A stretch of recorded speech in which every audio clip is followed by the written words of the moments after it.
The sun, a malevolent eye in the bleached sky, beat down relentlessly on the parched earth. Dust, fine as powdered bone, coated everything. The weathered planks of the ranch house, the weary flanks of the few remaining cattle, and the deep-set lines etched around Elias Thorne's eyes. It was a dust that spoke of drought, of cracked earth that refused to yield, and of a desperation that had settled over the Double T Ranch like a shroud. Elias stood on the porch, a gaunt silhouette against the shimmering heat haze, his gaze sweeping over the vast, empty expanse that had once been his pride and his livelihood. The Double T, a name once synonymous with prosperity and power in this unforgiving territory, was now a shadow of its former glory. The stampede, a month past, had ripped through his herd like a whirlwind of terror, scattering, trampling, and breaking what had taken Elias a lifetime to build. Then came the winter, a brutal, unforgiving beast that had claimed what the stampede had left, its icy grip tightening around the very heart of his operation. And now, this drought, a slow, insidious killer, was draining the lifeblood from the land, leaving behind only the ghosts of greener pastures. Elias ran a calloused hand over his rough stubble, the gesture more one of habit than relief. He was a man built of solid oak, accustomed to weathering storms. But this tempest was different. It wasn't a sudden squall that could be ridden out, but a creeping blight, a slow erosion of everything he held dear. His pride, a formidable fortress built over decades of success, was the last bastion he defended, and it was crumbling from within. He couldn't bear the thought of admitting defeat, of the whispers that would surely follow, the pitying glances from men who had always envied him, the smug satisfaction of rivals like Silas Croft, a man whose ambition was as sharp and unyielding as a wolf's tooth. He turned and walked back into the house, the interior offering little respite from the oppressive heat. The once grand living room was now a testament to fading opulence. Faded photographs of a younger, smiling Elias, his late wife, and their 2 boys adorned the mantelpiece, their joy a stark contrast to the present gloom. Dust motes danced in the shafts of light that pierced the grimy windows. The air was thick with the scent of stale coffee and a faint unsettling aroma of decay, a subtle hint of the rot that was consuming his fortunes. Maria, his housekeeper of 20 years, a woman whose loyalty was as unwavering as the prairie wind, bustled in from the kitchen, her face a mask of concern. Her own hands, gnarled with age and labor, wrung a damp dish rag. "Mr. Thorne," she began, her voice raspy, "the last of the well water is, we must ration it even more strictly, and the feed for the few horses we have left." She trailed off, her gaze meeting his, the unspoken, shared burden heavy between them. Elias nodded, his jaw tight. "I know, Maria. I'll ride out to the northern springs again tomorrow, see if anything's changed." It was a futile gesture. The northern springs had been dry for months. He was merely delaying the inevitable, clinging to a sliver of hope that refused to be extinguished. "There's a young boy, Mr. Thorne," Maria continued, her voice softer, more hesitant. "He appeared at the edge of the property this morning, looked half-starved. I gave him some water, but he wouldn't eat the bread. Just sat by the fence, staring. He's no older than 10, I reckon. Skin and bones." Elias grunted, his thoughts miles away, wrestling with figures, with debts, with the cold dread that clawed at his gut. Another stray, no doubt. They're everywhere now, with the dust storms and the... He stopped himself. He couldn't afford to think about the hardship that was driving people to wander the desolate landscape. He barely had enough for himself and Maria. "He said he's an orphan, Mr. Thorne," Maria pressed, her eyes pleading. "Came from the mining camps near Red Creek. Said his folks, the sickness took them." Elias sighed, the sound heavy with weariness. He had no room in his life for more burdens. He was drowning, and now a small, spectral waif was drifting towards him, another wave threatening to pull him under. "Keep him by the barn, Maria. Give him some water, some dry hay to rest on, but don't let him into the house. We have nothing to spare." He turned away, the weight of his decisions pressing down on him. He was a man fighting a losing battle, a rancher whose empire was turning to dust. He didn't have the luxury of compassion, not anymore. He had to survive. He had to find a way to save the double T, no matter the cost. As he walked towards his study, the meager sounds of the ranch, the distant lowing of a thirsty cow, the rustle of dry grass, seemed to mock his dwindling hopes. He was a king in a dying kingdom, and the only companion he had left was his own suffocating pride. Caleb sat by the fence, his small frame hunched against the relentless sun. The rough, splintered wood dug into his palms as he gripped it, his knuckles white. The sprawling ranch house, imposing and silent, offered a tantalizing mirage of shelter, of food, of a reprieve from the gnawing emptiness in his belly. He'd seen it from miles away, a beacon in the ochre wasteland, and had stumbled towards it with the last of his strength. He was a ghost, he felt, a phantom haunting the edges of a world that no longer had a place for him. The plague had swept through Red Creek like a scythe, leaving behind only silence and despair. His mother, her breath growing shallower with each passing day, had clutched his hand, her eyes wide with fear and love, whispering his name until the light faded from them forever. His father, broken by grief, had vanished into the mines, never to return. And so Caleb, barely 10 years old, found himself adrift, a solitary ship on a sea of dust.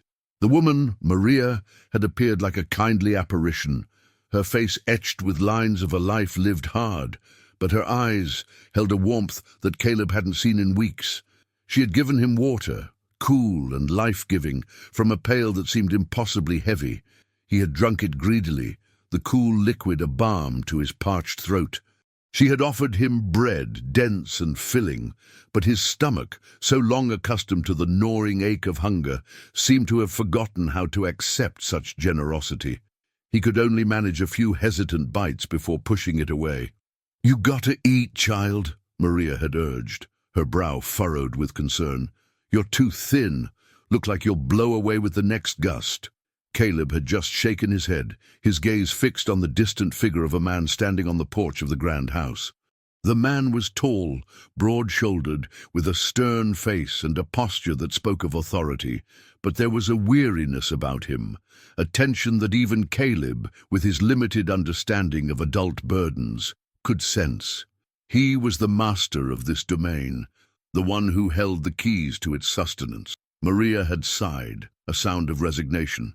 "The master, he's going through a hard time, Caleb, a very hard time.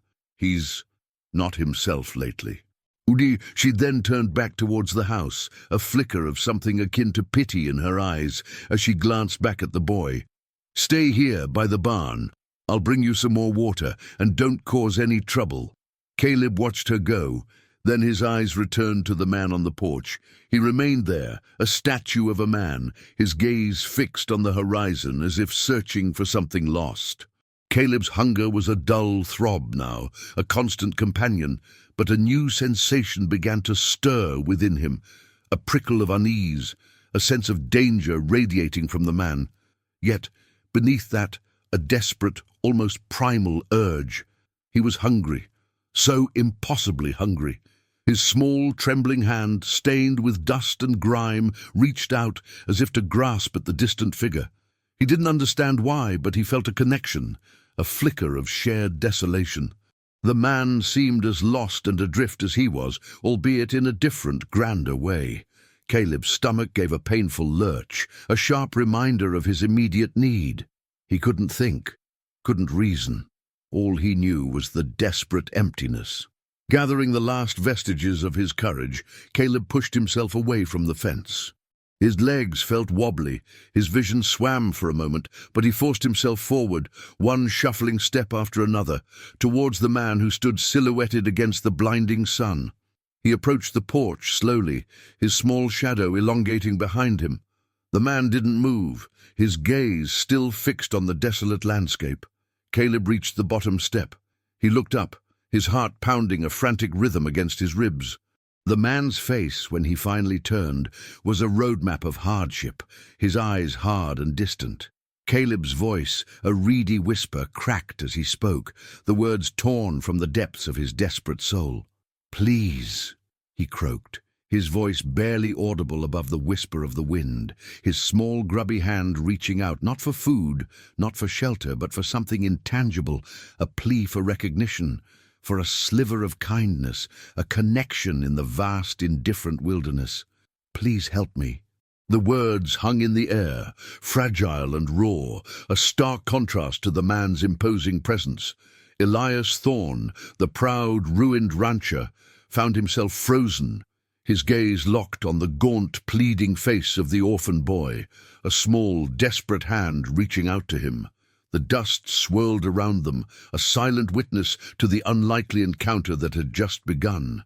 Elias Thorne stood frozen, the words of the boy echoing in the hollow space where his own hopes had resided.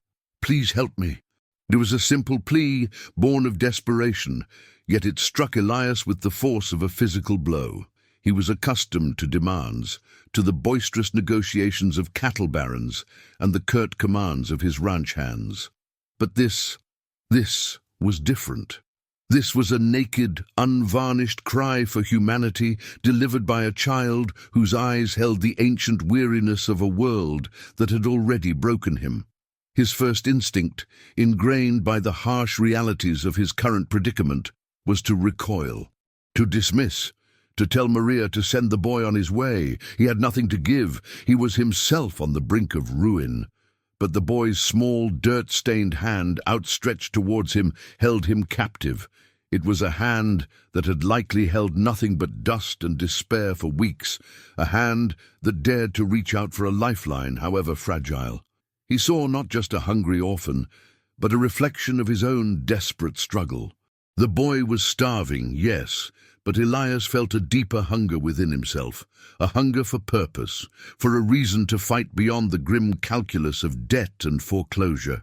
He looked at Caleb, truly looked at him.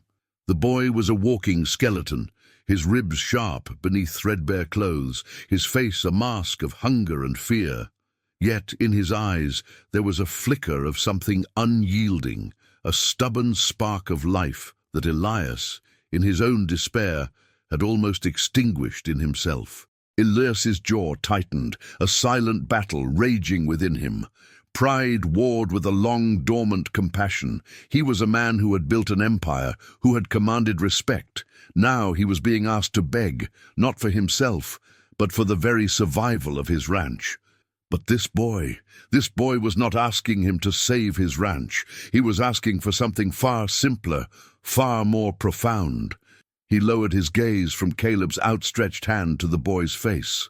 The hunger was palpable, a raw, visceral need that Elias understood all too well, though his own was of a different kind. He cleared his throat, the sound rough and unused to gentleness. "Get up, boy," he said, his voice gruff, devoid of warmth, yet not entirely dismissive. He didn't want to acknowledge the tremor in his own voice. Caleb's eyes widened slightly, a flicker of hope igniting in their depths. He slowly lowered his hand, his fingers curling into a fist against his thigh. He pushed himself up, his knees trembling, his body protesting the movement. Elias turned and walked into the house, not waiting to see if the boy followed. He moved with a heavy tread, the sound of his boots on the wooden floorboards echoing the disquiet in his soul. He went directly to the pantry, his movements automatic. He bypassed the meager stores of flour and beans, his gaze falling on a half-empty sack of cured jerky and a tin of dried apples, a luxury he'd been saving for a truly desperate occasion, an occasion that had now arrived, albeit in an unexpected form. He took out a generous portion of the jerky, breaking it into smaller, manageable pieces. He then opened the tin of apples, their sweet, tart aroma a stark contrast to the dust and despair that permeated the house. He placed the food on a chipped enamel plate, a plate that had once served his children. He carried it back to the porch, his movements slow, deliberate. Caleb was still standing at the bottom step, his gaze fixed on the doorway, as if unsure if the spectral figures of his hope would vanish. Elias placed the plate on the top step, just out of Caleb's reach, and then stepped back, leaning against the porch railing. He crossed his arms, his posture a wall of indifference, but his eyes were fixed on the boy. "Eat," he commanded, his voice still rough. "And don't you dare touch a thing in this house unless I say so." Caleb hesitated for a moment, his eyes darting from the food to Elias's impassive face. Then, with a tentative, almost reverent gesture, he reached for the plate. His fingers, trembling with a mixture of hunger and disbelief, fumbled with the jerky. He brought a piece to his lips, his chewing slow and deliberate, as if savoring every morsel. The dried apples, sharp and sweet, brought a watery sheen to his eyes. Elias watched him, a knot of something unfamiliar tightening in his chest. It wasn't pity, not exactly. It was more like a reluctant acknowledgement, a grudging admission that he couldn't entirely turn away from the desperate plea. The boy was a burden, yes, a financial drain he couldn't afford. But as he watched Caleb eat, a small, almost imperceptible shift occurred within Elias Thorne. The fortress of his pride, battered and besieged, had sprung a tiny crack, allowing a sliver of something softer, something human, to seep through. He would regret this later, he told himself. He would curse this moment of weakness. But for now, he just watched the orphan boy eat. As Caleb devoured the jerky and apples, his hunger a voracious beast, momentarily sated, Elias Thorne retreated into the dim, dusty interior of his study. The room was a sanctuary of sorts, filled with ledgers, maps, and the lingering scent of pipe tobacco. It was here, amidst the tangible remnants of his former success, that he grappled with his dwindling fortunes. He spread out a tattered map of his land, tracing the boundaries with a calloused finger, his brow furrowed in concentration. The numbers swam before his eyes, the outstanding loans, the dwindling reserves, the predatory offers from men like Silas Croft, who circled like vultures, waiting for the final blow. He took a long, slow sip of the lukewarm coffee he'd brewed that morning, the bitterness a familiar companion. The boy. He couldn't shake the image of Caleb's outstretched hand, the raw desperation in his eyes. Elias Thorne had never been a cruel man, but he had always been a pragmatic one. Sentimentality was a luxury he couldn't afford, especially now. Yet the boy's plea had pierced through his carefully constructed defenses. He remembered his own son, young Thomas, lost to a fever years ago. The helplessness, the crushing grief. It had changed him, hardened him in ways he hadn't understood at the time. He'd thrown himself into his work, building the Double T into a sprawling empire, perhaps as a way to outrun the ghosts of his past. Now the empire was crumbling, and the ghosts, it seemed, were returning. Maria entered the study, her presence announced by the rustle of her worn calico dress. She carried a small pitcher of water and a clean, albeit chipped, tin cup. She set them down on the desk beside Elias. "He's resting in the old tack room, Mr. Thorne," she said, her voice low. "I gave him a rough blanket. He's quiet, like a little shadow." Elias grunted, his gaze still fixed on the map. "Did he say anything else? Where he's from? Where he's headed?" Maria shook her head. "Just Red Creek, said he was looking for work, said he didn't want to be a burden." She paused, her eyes reflecting the concern that Elias had tried so hard to suppress. "He's a good boy, Mr. Thorne, you can see it. Just lost." "Lost doesn't pay bills, Maria," Elias said, the words sharper than he intended. He saw a flicker of hurt in her eyes and immediately regretted his harshness. "I know, Maria. I know you mean well. But this ranch, it's all I have left. I can't afford to take on strays." Maria's gaze softened. "He reminded me of Thomas, Mr. Thorne, when he was that age. So small, so full of potential." She hesitated, then continued, her voice barely a whisper. "You used to be so good with the boys, Mr. Thorne, always taking them out on the range, teaching them to ride, to rope." Elias flinched, the memory a sharp pang. He saw his younger son, Thomas, his face alight with excitement, his small hands gripping the reins of a gentle mare. Those days felt like a lifetime ago, a world away from the grim reality he now inhabited. He had buried those memories deep, along with so much else. "That was a different time, Maria," he said, his voice flat. "The boys are gone. And this ranch, it's on the verge of being gone too. Maria placed a hand on his shoulder, her touch surprisingly firm. Sometimes, Mr. Thorne, she said, her eyes meeting his with a quiet strength, the things we think are burdens are actually blessings in disguise. You need a reason to fight, Mr. Thorne.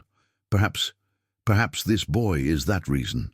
Elias pulled away, unable to meet her gaze. He hated the truth in her words. He hated that a small orphaned boy could stir these dormant feelings within him. He picked up a ledger, his fingers tracing the columns of figures, trying to ground himself in the concrete reality of his financial ruin. "I'll think about it," he conceded, the words tasting like ash in his mouth. "For now, keep him out of the way. And Maria," he added, his voice hardening slightly, "don't go giving him any ideas. He's a boy, nothing more. And I'm a man on the edge of losing everything." Maria nodded, her expression unreadable, and quietly withdrew from the study. Elias was left alone with his maps, his ledgers, and the unsettling presence of a small, hungry ghost who had dared to ask for help.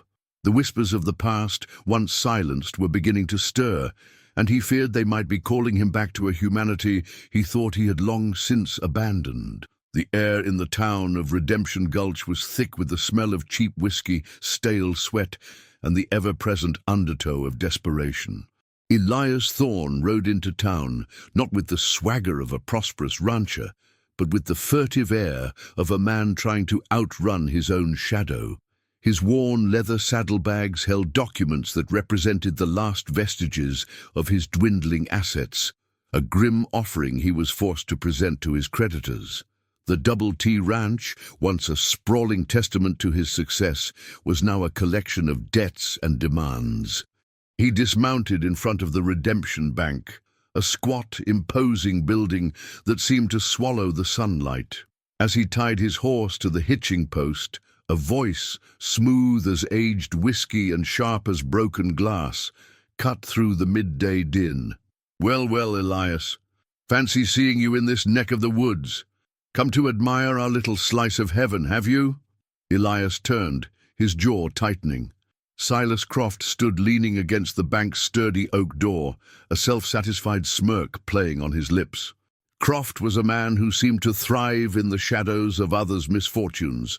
His suits were always impeccably tailored, his boots polished to a mirror shine, a stark contrast to the rough-and-tumble attire of most men in Redemption Gulch. His eyes, small and beady, missed nothing, always assessing, always calculating. "Croft," Elias acknowledged, his voice flat, betraying none of the animosity that churned within him.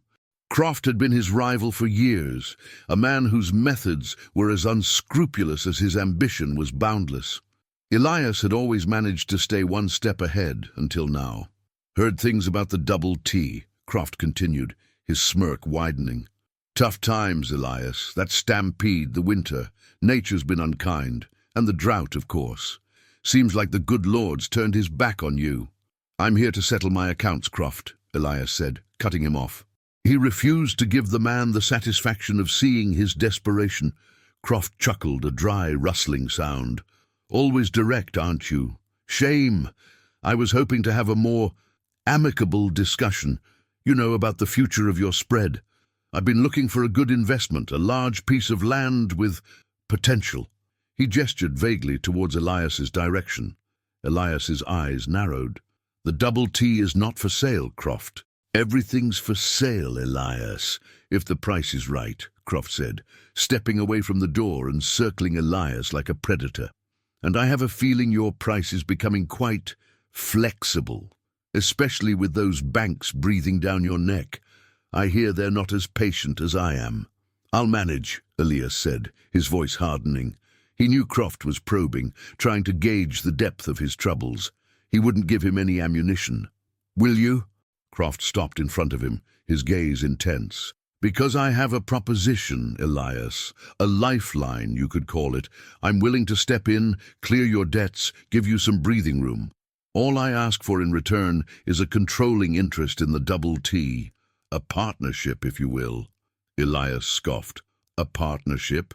You mean you'll own it and I'll be your hired hand."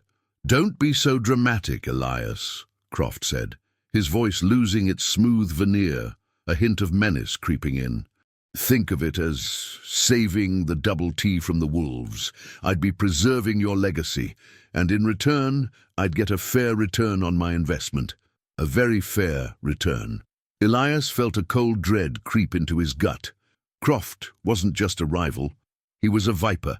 He saw the hunger in Croft's eyes, the predatory gleam that mirrored his own desperate need for survival, but twisted into something far more sinister. "No, Croft," Elias said, his voice firm. "Not now, not ever." Croft's face contorted for a brief moment, the veneer of politeness dropping to reveal a flash of pure venom. Then, just as quickly, it was gone, replaced by that infuriating smirk. "A pity," he said, his voice laced with mock regret. "You're making a mistake, Elias, a big one. You underestimate how much I want that land, and you underestimate how much I can make you suffer to get it." He turned and walked into the bank, leaving Elias standing alone in the dusty street, the weight of Croft's words settling upon him like a suffocating cloak. The shadow of Silas Croft had fallen upon the Double T, and Elias knew, with a chilling certainty, that his fight for survival had just become infinitely more dangerous. Back at the Double T ranch, the silence that had once been a peaceful backdrop to Elias Thorne's life now felt heavy, pregnant with unspoken tensions. Caleb, still lodged in the small tack room, moved with a quiet reverence, his presence a constant, subtle reminder to Elias of the reluctant promise he had made. Maria, ever vigilant, ensured Caleb had food and water, her interactions with him marked by a gentle warmth that Elias couldn't bring himself to emulate. Elias spent his days riding the dusty perimeter of his land, his mind a whirlwind of figures and anxieties. He'd met with his creditors, the exchange a painful reminder of his precarious position. Their offers were thinly veiled threats designed to exploit his desperation. Silas Croft's offer, disguised as a benevolent lifeline, loomed large in his thoughts, a venomous serpent coiled around his hopes. One afternoon, as the sun began its slow descent, casting long, distorted shadows across the parched landscape, Elias found Caleb sitting by the small creek bed, a meager trickle of water that was rapidly dwindling. The boy wasn't playing. He was meticulously arranging smooth grey stones into a rough circular pattern. His brow was furrowed in concentration, his small tongue poking out from the corner of his mouth. Elias watched him from a distance, his initial irritation giving way to a grudging curiosity. He'd never seen the boy idle. He was either helping Maria with small chores, fetching water, sweeping, or he was quietly observing everything around him, his large, solemn eyes missing nothing. He approached slowly, his spurs jingling softly against the dry earth. Caleb startled, his head snapping up, his eyes wide with a familiar flicker of apprehension. Elias stopped a few feet away, his gaze sweeping over the stone arrangement. "What's that?" he asked, his voice gruff, devoid of its usual edge. Caleb hesitated for a moment, then pointed to the stones. It's a ranch, sir. Like yours." He gestured with a small hand. "That's the house, and that's the barn. And these," he nudged a few smaller stones, "are the cattle." Elias looked at the rudimentary creation, a surprisingly accurate, albeit abstract, representation of his own sprawling estate. A faint, almost imperceptible smile touched his lips. "You have a good eye for detail, boy," he admitted, the words feeling foreign on his tongue. Caleb's shoulders relaxed slightly. He picked up another stone, placing it carefully near the barn. "I watched you, sir," he said softly. "From the porch, you looked like you were keeping it all together. Like the king of this place." Elias felt a pang of something akin to guilt. The boy saw strength where there was only desperation. He saw a king where there was a broken man. "It's not so easy, boy," he said, his voice rough. "Keeping things together. Sometimes they just fall apart." Caleb nodded, his gaze fixed on the stone ranch. "My mother said, She said even the strongest trees can fall if their roots aren't strong enough, or if the storm is too big. Elias looked at the boy, a sudden understanding dawning within him. Caleb wasn't just a burden. He was a quiet observer, a gentle spirit navigating a harsh world with a wisdom that belied his years. In his own way, Caleb was also fighting for survival, finding solace and purpose in the small, deliberate acts of creation. "You miss your mother?" Elias asked, the question slipping out before he could stop it. Caleb's lower lip trembled almost imperceptibly. He nodded, his gaze dropping to the stones. "A lot, sir. She used to tell me stories about brave knights and good people." He looked up at Elias, his eyes earnest. "You're a good man, sir. I can see it. Even if things are hard right now." Elias felt a tightening in his chest, a sensation he hadn't experienced in years.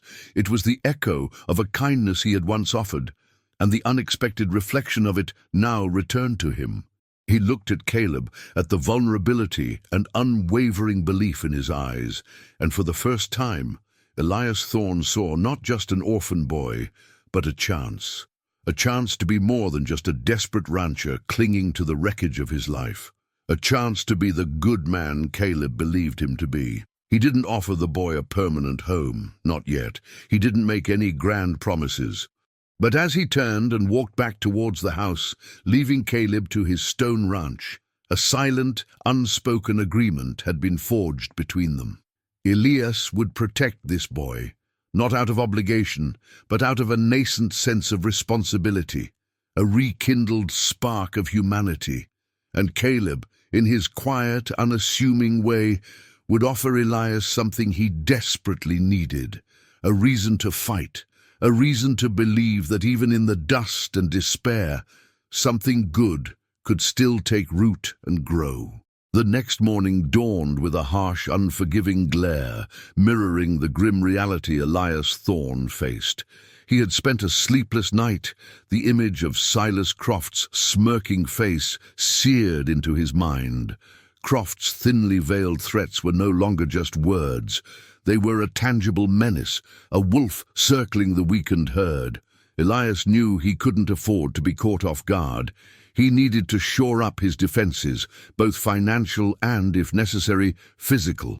He rode out to the farthest pastures, checking on the remaining few head of cattle, his heart aching at their gaunt frames.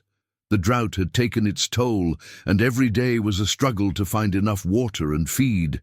He saw the desperation in their mournful eyes, a reflection of his own. As he surveyed the land, a glint of metal caught his eye in the distance. Curious, he urged his horse forward. Half hidden in a thicket of dry brush, he found a freshly dug hole, the earth disturbed. Scattered around it were several spent cartridges.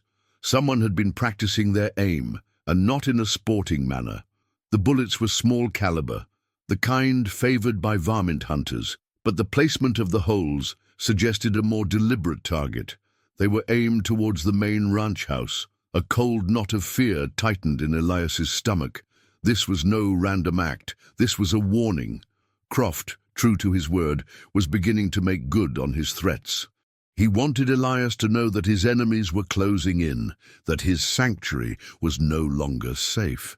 Elias collected the cartridges, his jaw set. He recognized the distinctive markings on the brass casings.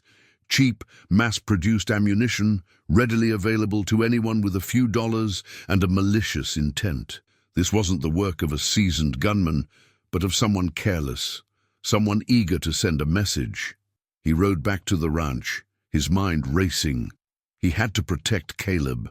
The boy was the most vulnerable here, the innocent caught in the crossfire of Elias's past and present struggles.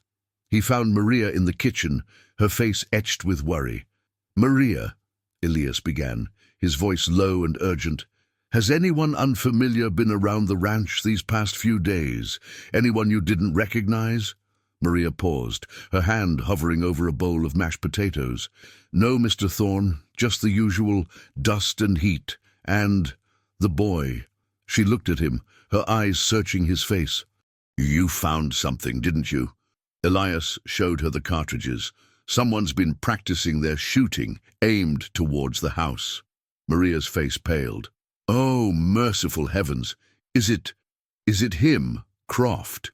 I suspect so, Elias said grimly. He made it clear he wouldn't be easily deterred. This is his way of telling me he's serious, of trying to scare us. Us? Maria echoed, a faint hint of defiance in her voice. You mean you and the boy? I won't be scared away, Mr. Thorne. Not when there's a child to protect. Elias nodded, a flicker of gratitude for her unwavering loyalty. We need to be careful, Maria. I'll reinforce the doors and windows, and I'll keep a closer watch. He looked towards the tack room, where Caleb was likely engaged in his quiet world of stones and dreams. Caleb. He needs to stay inside as much as possible, especially after dark. Later that afternoon, Elias found Caleb by the stable, meticulously polishing an old tarnished horseshoe with a scrap of cloth. The boy looked up, his eyes bright and curious. Elias knelt down beside him, the rough ground scraping against his knees. "Caleb," he said, his voice softer now, the urgency of the morning tempered by a genuine concern for the boy. "I need you to listen very carefully. Some rough men might come around here. Men who want to cause trouble." Caleb's brow furrowed, his playful demeanor vanishing. "Trouble, sir?" "Yes," Elias confirmed. "And I need you to be brave. If you hear anything unusual, any loud noises, or if you see anyone you don't know, you come straight to me. Or to Maria. Understand?" Caleb nodded, his small face serious. He looked up at Elias, his gaze unwavering. "I understand, sir. I'll be brave." Elias felt a strange sense of reassurance. The boy's simple determination was a stark contrast to the fear that gnawed at him. He looked at the tarnished horseshoe in Caleb's hands. "That's a good horseshoe," Elias said. "Looks like it's seen a lot of work, a lot of miles." Caleb held it up. "It's strong, sir, even though it's old and a little bent." Elias managed a thin smile. "That's right, Caleb. Sometimes the strongest things are the ones that have been through a lot. They've learned how to endure." He stood up, the weight of the world still on his shoulders, but with a newfound resolve. The first threat had arrived, a clear warning shot from Silas Croft. But Elias Thorne was not a man who bowed easily. And now he had one more reason to stand firm, one more life to protect. The Double T might be on the brink of ruin, but it wouldn't fall without a fight. The days that followed were a tense dance between Elias's desperate efforts to salvage his ranch and the ever-present threat of Silas Croft. Elias rode into Redemption Gulch again, not to meet creditors, but to seek counsel from old Jedediah, the town's grizzled lawyer, a man who'd known Elias's father and had weathered more legal storms than most men had seen droughts. Jedediah's office, crammed with dusty tomes and the scent of aging paper, was a sanctuary of quiet reason amidst the chaos. "Silas Croft," Jedediah mused, stroking his long white beard as he reviewed Elias's hastily scribbled notes. "A snake in the grass, that one. Always has been. Knows how to work the system, too. Exploits every loophole, bends every rule." He looked at Elias, his eyes sharp and assessing.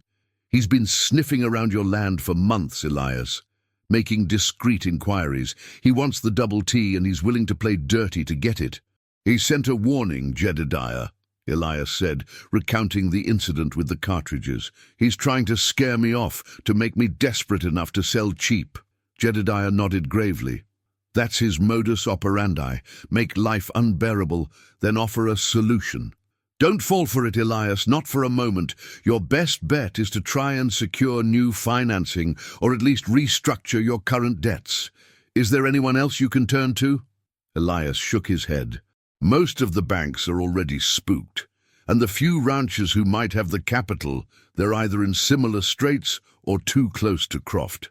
He sighed, the weight of his predicament pressing down on him. "It feels like I'm surrounded." "You're not alone, Elias," Jedediah said, his voice firm. "You have Maria, and now you have the boy." Elias hesitated, a flicker of surprise crossing his face. "Caleb, he's just a child, Jedediah." Children can have a way of seeing things adults miss, Jedediah replied with a knowing smile. And sometimes the smallest spark can ignite the biggest fire. Don't dismiss him, Elias. He may prove to be more valuable than you realize. Back at the Double T, Elias found Caleb not by the creek, but helping Maria mend a torn saddle blanket, his small fingers surprisingly deft. He was humming a soft, tuneless melody, his focus unwavering. Elias watched them for a moment, a sense of warmth spreading through him, a feeling he hadn't allowed himself to feel in years. Later that evening, as the sun bled across the horizon in hues of orange and purple, Elias found Caleb sitting on the porch steps, his gaze fixed on the darkening sky. "What are you looking at, Caleb?" Elias asked, sitting down beside him. "The stars, sir," Caleb replied, his voice soft. "My mother used to say each star was a wish, and if you wished hard enough and wished for something good, it might just come true." Elias looked up at the nascent twinkle of distant stars, a faint smile touching his lips. He remembered those nights, his own mother pointing out constellations, weaving tales of the heavens. It felt like a lifetime ago. "Wishes are a poor substitute for hard work, Caleb." "But, sir," Caleb countered, his voice earnest, "sometimes you need a little hope, don't you? To keep working hard, even when things are hard." Elias looked at the boy, at the genuine hope shining in his eyes. He thought of Jedediah's words, of the possibility that this boy, this small, resilient spirit, could be more than just a dependent. He thought of the star-filled sky, a vast expanse that seemed to hold infinite possibilities, even for a ruined rancher and an orphaned boy. "You're right, Caleb," Elias admitted. The words a concession, a surrender to a hope he had long buried. "Sometimes you need a little hope." He clapped a hand on the boy's small shoulder. "And maybe, just maybe, we can make our own luck, with a bit of hard work and a little bit of wishing." As they sat there in the quiet twilight, the vast star-studded canvas above them seemed to promise something more than just a struggle for survival. For the first time in a long time, Elias Thorne felt a flicker of something akin to optimism. The fight for the Double T was far from over, but in the quiet companionship of an orphan boy under the watchful eyes of the stars, Elias found a fragile yet persistent flicker of hope. The fragile peace that had settled over the Double T ranch was shattered by the arrival of two grim-faced men, their horses lathered and their eyes filled with a grim urgency. They were cowboys from a neighboring ranch, one that Elias had always maintained cordial, if distant, relations with. Their hurried arrival signaled not a friendly visit, but a harbinger of escalating trouble. Mr. Thorne, the taller of the two men, a man named Hank with a perpetually worried frown, blurted out, his voice strained, "It's bad, real bad. Silas Croft's men, they've been causing a ruckus down at the watering hole, the one that's been feeding both our ranches for years." Elias's blood ran cold. The communal watering hole was a vital lifeline for both the Double T and the ranches bordering it. If Croft managed to control that, he would effectively strangle any opposition. "What kind of ruckus?" Elias asked, his voice taut. "They've driven off most of the cattle that were there to drink." The other cowboy, a younger man named Billy, chimed in, his face grim. "And they put up signs claiming the land is now under new ownership. Croft's ownership. They roughed up a few of our boys who tried to push through." Elias swore under his breath. Croft was escalating his tactics, moving from veiled threats to outright aggression. He was systematically dismantling Elias's support network, isolating him and his ranch. If the neighboring ranchers were forced to abandon their herds due to lack of water, they would be ruined, their land ripe for Croft's plucking, and eventually the Double T would be next. "Did they say anything about us?" Elias asked, glancing towards the tack room where Caleb was likely occupied with his chores. Hank shook his head. "Just that Croft's clean in-house. Said anyone with sense would get out of his way before they got hurt bad." Elias felt a surge of anger, hot and sharp. He was being pushed, cornered. He looked at Maria, who had emerged from the house, her face a mask of concern. She'd overheard the conversation, and the worry in her eyes was palpable. "They're trying to break us, Maria," Elias said, his voice low. "They think if they make things unbearable, I'll just give up." "And you won't," Maria stated, her voice firm, her gaze steady. "Not as long as there's a breath in your body, Mr. Thorne, and not as long as that boy is here." Elias nodded, his resolve hardening. He couldn't let Croft succeed. He had to find a way to fight back, not just for himself, but for Caleb, for Maria, and for the other ranchers who were now under Croft's thumb. As the two cowboys prepared to ride back, Elias stopped Hank. "Hank, I need you to tell your neighbors. Tell them I'm not giving up.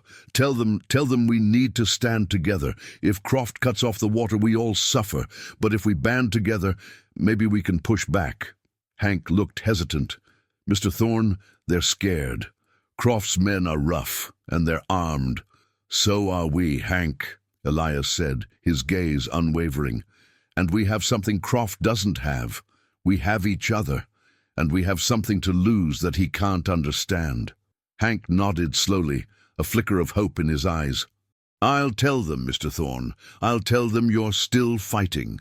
As the cowboys rode away, Elias watched them go, the weight of the situation pressing down on him. The trouble was escalating, a rising tide that threatened to engulf them all.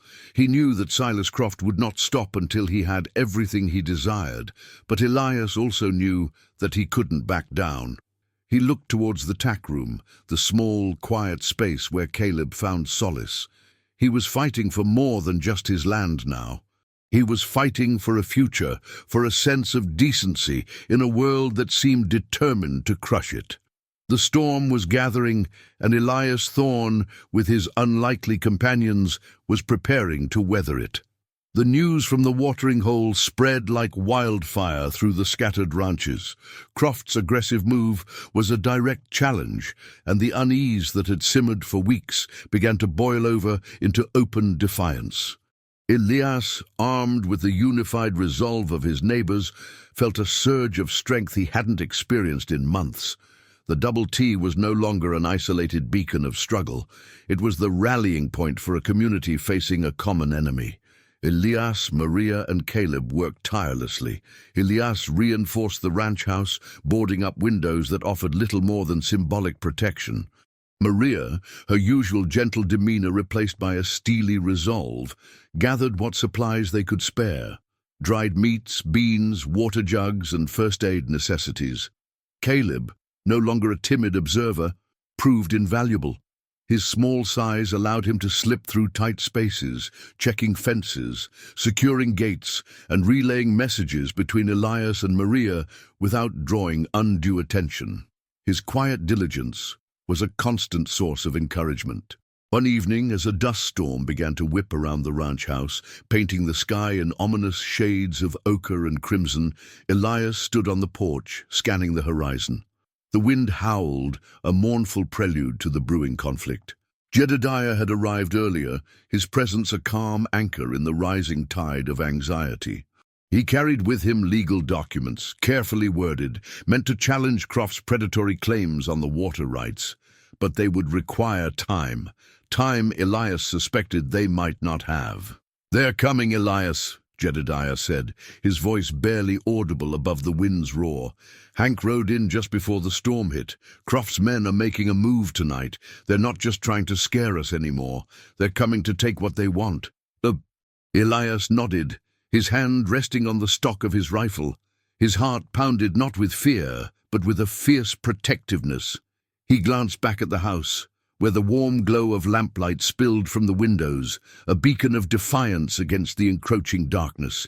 He knew Maria and Caleb were inside, their safety his paramount concern. "We'll hold them off," Elias stated, his voice firm. "We have to, for all of us." Maria emerged from the house, a shotgun held firmly in her hands, her face set in grim determination.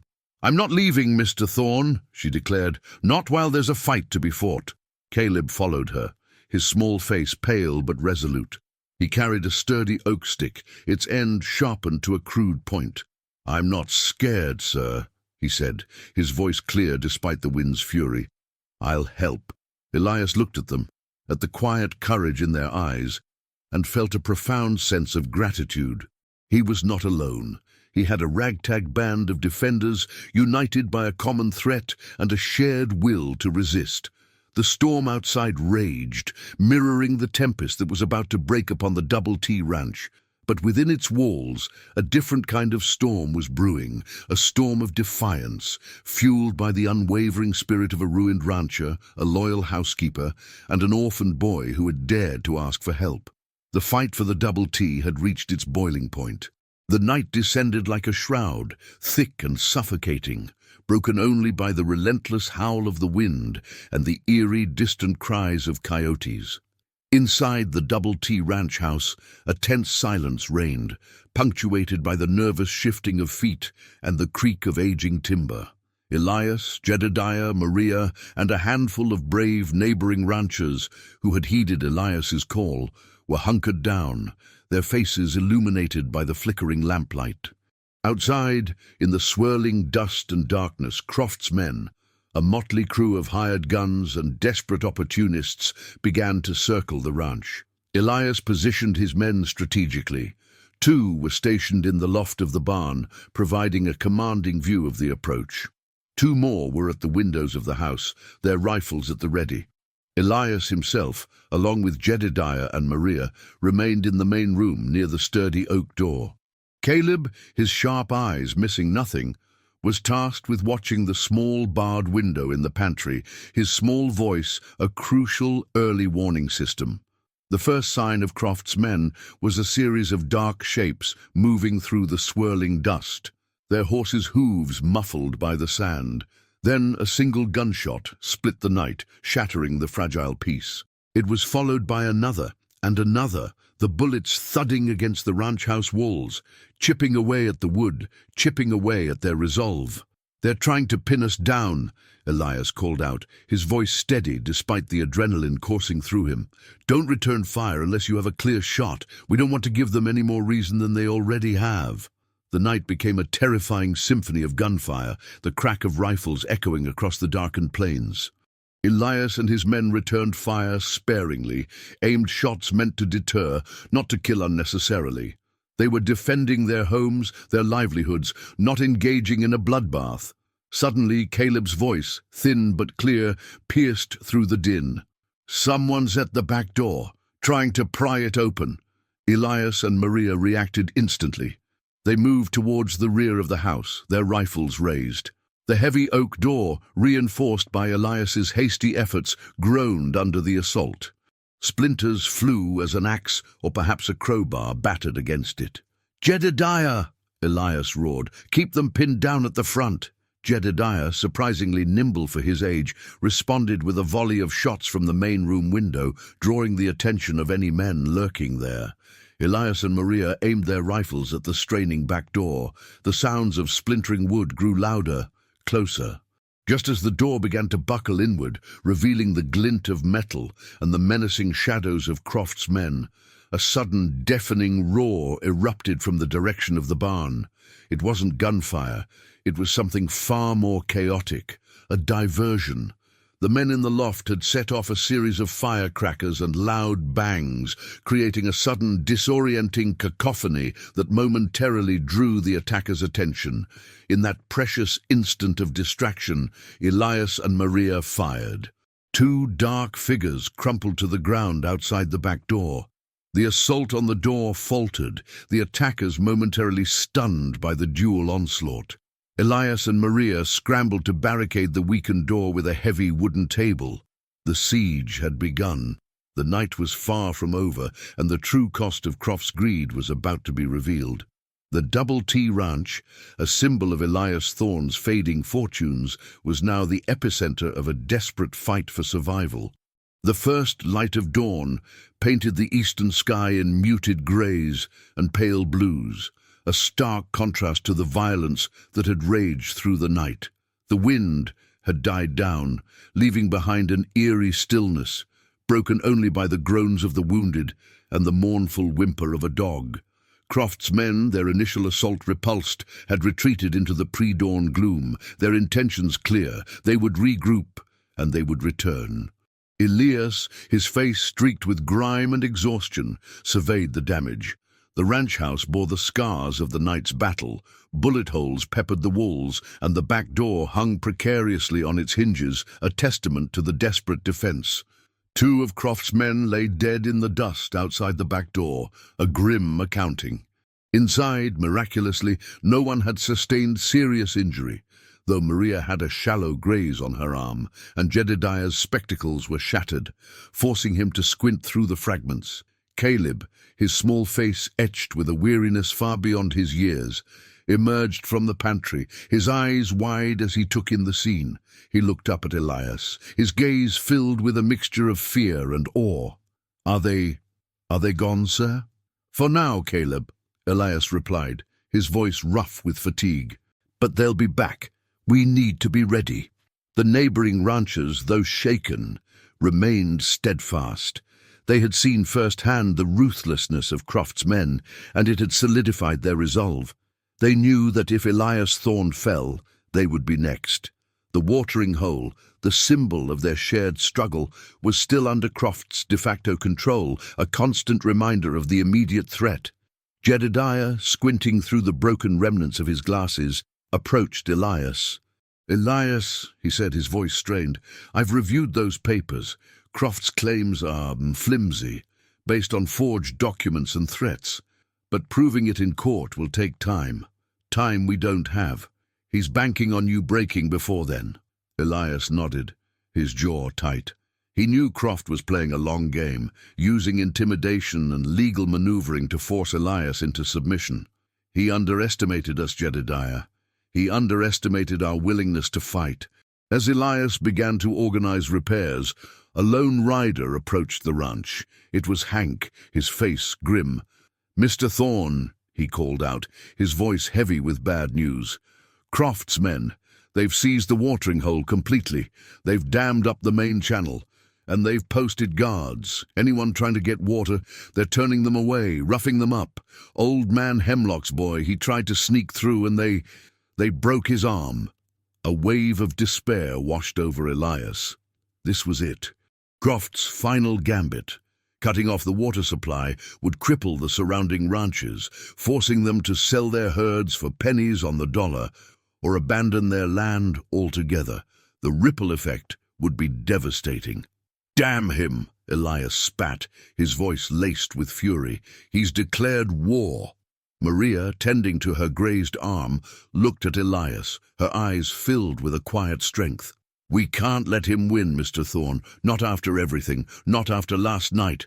Elias looked at the determined faces of his small band of allies, at the unwavering loyalty of Maria, and at the hopeful, trusting gaze of Caleb.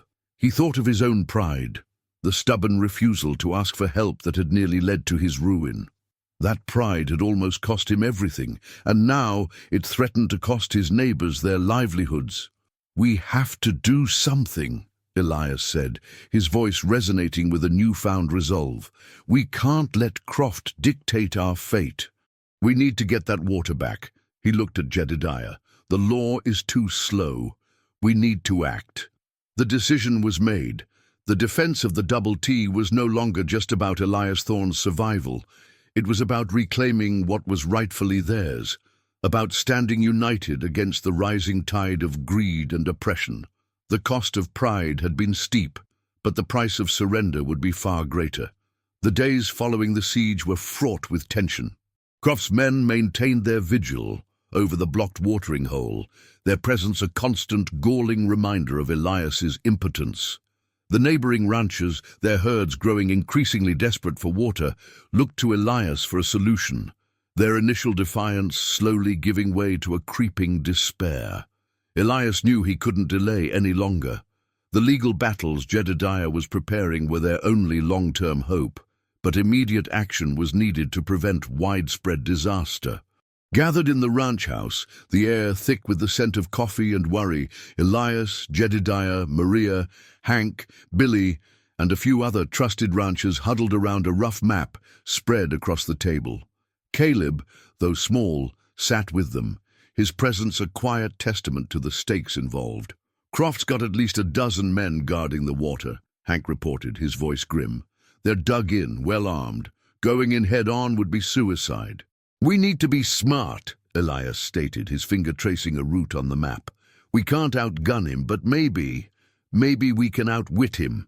He pointed to a treacherous, seldom-used canyon that ran behind the watering hole, a narrow, winding passage known for its unstable rock faces and dense brush. "This canyon, it leads right down to the back of the dam Croft's men have built. If a small, determined group could get through there unseen—" Jedediah adjusted his spectacles, squinting at the map. "It's dangerous, Elias.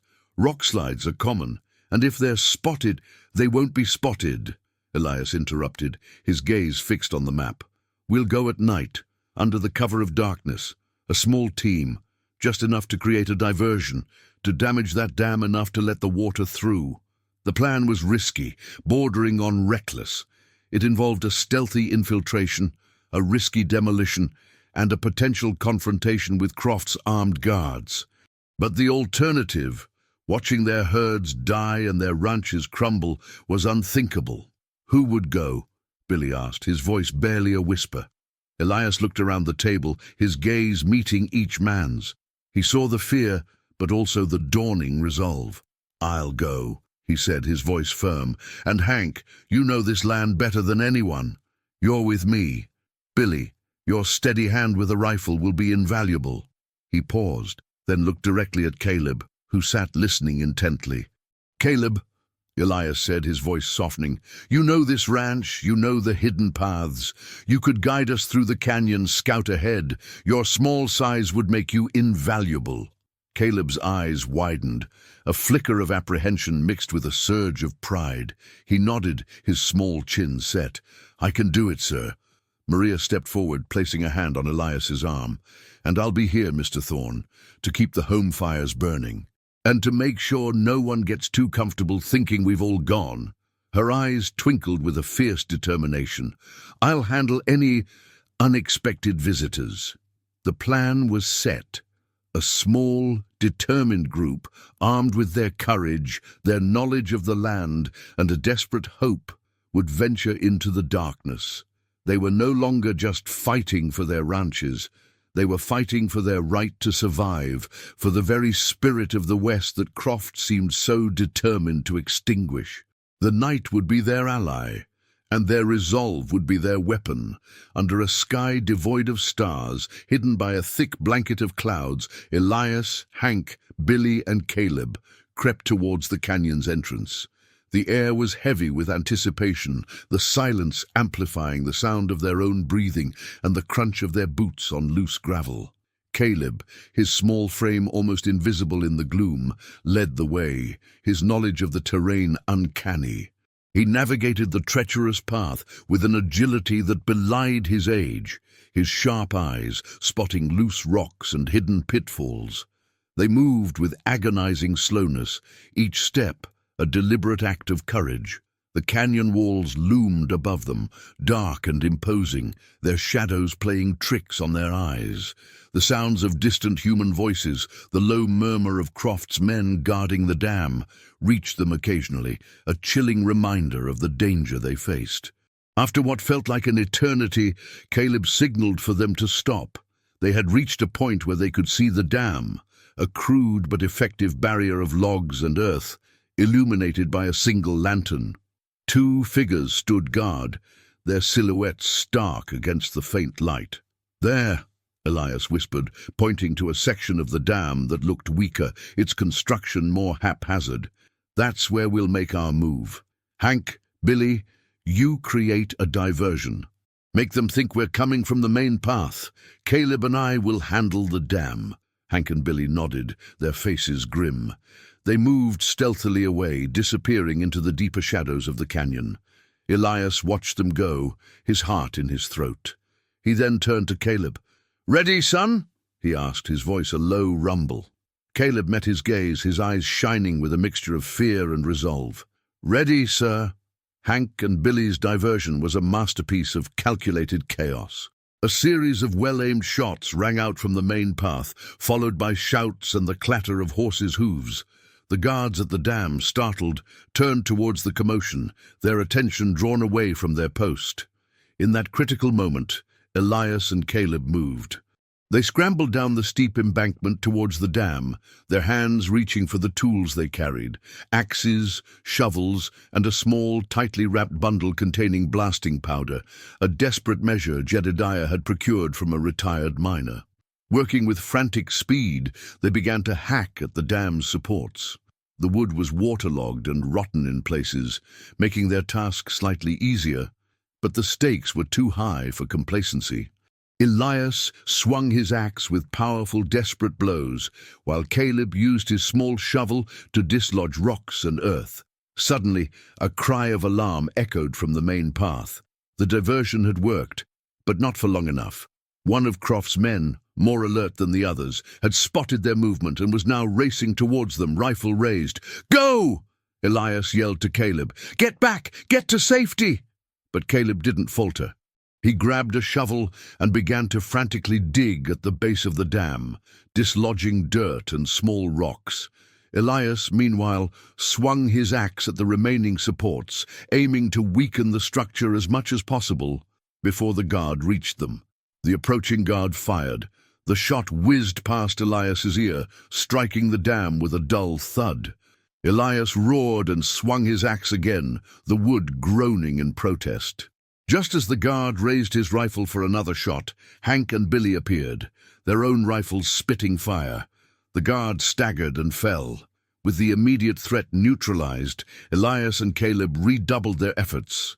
Elias worked on the main supports, while Caleb, with surprising strength, continued to dig at the base. The dam groaned, then shifted. A trickle of water turned into a steady stream, then a torrent. The dam, weakened by their assault and the pressure of the surging water, began to break apart. With a thunderous roar, the dam gave way, unleashing a powerful surge of water. It rushed down the dry creek bed, a triumphant, life-giving wave. Elias and Caleb scrambled back up the embankment, their faces streaked with mud and sweat, their hearts pounding with a mixture of relief and exhilaration. They had done it. The water was flowing again. The floodgates of hope had been opened. The dawn broke, not with the somber hues of impending doom, but with the golden promise of a new day. The sound of rushing water, a symphony of life and renewal, echoed across the plains. Elias Thorne, his body aching and his spirit weary but exhilarated, stood on the porch of the Double T Ranch, watching the returning herds of cattle, their tongues lapping eagerly at the life-giving stream. The neighboring ranchers, their faces etched with relief and gratitude, were already beginning to assess the damage and plan for the future. Silas Croft's reign of terror had been cut short, not by the slow hand of the law, but by the swift, determined action of men and women who refused to be broken. The breached dam had not only restored the water supply, but it had also shattered Croft's leverage and exposed his ruthless tactics to the wider community. The legal battles Jedediah had initiated, now bolstered by the clear evidence of Croft's aggression, would likely see the return of the stolen water rights and severe penalties for his transgressions. Maria, her arm bandaged but her spirit unbroken, stood beside Elias, a soft smile gracing her lips. "You did it, Mr. Thorne," she said, her voice filled with pride. "You stood your ground." Elias looked at her. Then his gaze fell on Caleb, who was sitting on the top step, watching the cattle with a look of quiet satisfaction. The boy, once a hungry orphan on the brink of despair, had become an integral part of their small, resilient family. He had not only helped save the Double T, but he had also reminded Elias of the strength that lies in compassion and the power of a shared purpose. "We did it, Maria," Elias corrected, his voice filled with a newfound warmth. "All of us. And Caleb. Caleb was the heart of it all." Later that day, Elias sat with Caleb by the now flowing creek. The boy's simple arrangement of stones, the miniature ranch he had built, still stood near the bank, a testament to his quiet creativity. "You've got a good eye, Caleb," Elias said, clapping a hand on the boy's shoulder, "and a brave heart. You've earned your place here, more than earned it." He paused, his gaze sweeping over the vast, sun-drenched land that was slowly but surely returning to life. This ranch, it's seen better days, and it's got a long road ahead, but it's mine, and it's yours too, if you want it. Caleb looked up at Elias, his eyes shining with unshed tears. He didn't need to speak. His wide, hopeful smile, the way he leaned into Elias's side, said it all. He had found a home. He had found a family. The Double T Ranch would bear the scars of Silas Croft's greed, but it would also stand as a monument to resilience, to community, and to the extraordinary bond forged between a ruined rancher and an orphaned boy. Elias Thorne, no longer defined by his losses but by his fight, had discovered that true wealth wasn't measured in cattle or land, but in the enduring strength of the human spirit and the unwavering loyalty of those who stood beside him. The legacy of the Double T would be one of survival, of hope, and of the profound truth that sometimes all it takes is a simple plea for help and the courage to answer it, to rebuild a life from the dust.